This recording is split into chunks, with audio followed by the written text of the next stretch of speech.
শুভ দুপুর সবাইকে। আসসালামু আলাইকুম। পাঁচমিশালি মাছ এইভাবে টমেটো দিয়ে ভুনা করলে খেতে কিন্তু ভীষণ মজা। আর মাছগুলো না একদম তাজা জ্যান্ত ছিল যে, দেখেন তেলের ভিতরে দিলেই কিন্তু বাঁকা হয়ে যাচ্ছে। এটাই হচ্ছে জ্যান্ত মাছের গুণ। কারণ এই জ্যান্ত মাছ কিন্তু তেলের মধ্যে দিলেই বাঁকা বাঁকা হয়ে যায়। আর এই যে আমি কিন্তু মাছগুলোকে দু পিঠ একটু হালকা করে ভেজে নিয়েছি। তারপর সেই তেলের মধ্যে আরেকটু তেল দিয়ে ভালো করে পেঁয়াজটাকে লাল করে ভেজে নিয়েছি। এখন দিয়ে দিলাম হলুদের গুঁড়া, মরিচের গুঁড়া, স্বাদ মতো লবণ দিয়ে মশলাটাকে একটু ভালো করে কষিয়ে দিয়ে দিলাম কুচানো টমেটো আর কাঁচামরিচ, কিছুটা কাঁচামরিচ দিয়ে মশলাটা আরেকটু ভালো করে সম্পূর্ণ কষিয়ে দিয়ে দিলাম সেই ভেজে রাখা মাছগুলো, যেন মশলা মাছের ভিতরে একটু ভালো করে ঢুকে।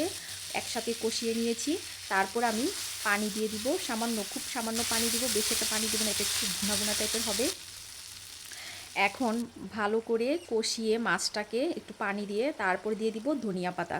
আর বাসায় যেহেতু ধনিয়া পাতা ছিল না, যার কারণে আমার লাগানো সেই বিলাতি ধনিয়া পাতা কেটে দিয়ে দিব। এটা কিন্তু দিলে দারুণ গ্রান আসে। আর আমার রান্নাটা হয়ে গিয়েছে। ভালো থাকবেন সবাই, আল্লাহ হাফেজ।